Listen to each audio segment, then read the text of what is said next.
तसा तर आज प्रॉमिस डे आहे, पण आपल्याकडे प्रॉमिस करायला कोणीच नसल्यामुळे कानावळीत येऊन पहिलं चिकन फ्राईड राईसला लागणार चिकन तळून घेतलं, तंदूरमध्ये लाकडं घातले आणि तंदूर पेटून घेतला. अस्सल काळ्या मसाल्याचा वापर करून रॉयल काळा चुलीवरचा मटण रस्सा बनवून घेतला.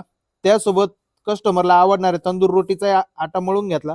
मंगळवार असल्यामुळे सकाळपासूनच ताळ्यांच्या ऑर्डर सुरू झाल्या होत्या. दुपारी मित्राच्या रिसेप्शनला गेलो. जबरदस्त बिर्याणीची दावत होती. बिर्याणी आणि शिरा इतका खतरनाक झाला होता की ते डिस्क्राईब करायला माझ्याकडे शब्दच नाहीत. आजपासून आपण चिकन थाळीमध्ये कस्टमरच्या सजेशन नुसार थोडासा चेंज करतोय. त्यामध्ये सुकट चटणी ऍड केली आहे. संध्याकाळी दम बिर्याणीची ऑर्डर होती. फ्रेश चिकन घेऊ, दही मसाले आलं लसूण पेस्ट लावून 3 तास मॅरिनेट केलं.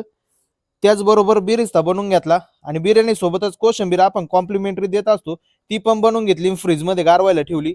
निवडक काढा मसाल्याचा वापर करून राईस शिजून घेतला. एका बाजूला कांदा टोमॅटो आणि मॅरिनेट केलेलं चिकन फ्राय करून घेतलं. शिजवलेला राईस त्याचं लेअर लावून घेतले आणि 15 ते 20 मिनिटं मंद आचेवरती दमला ठेवलं. एकदम भन्नाट झाली होती बिर्याणी. मी बनवली म्हणजे टेस्ट तर एकदम नादखुळा असणारच ना. आवडली कस्टमरला. ऑर्डर असेल तरच बिर्याणी बनवतो. कमीत कमी 1 किलोची ऑर्डर पाहिजे. धन्यवाद.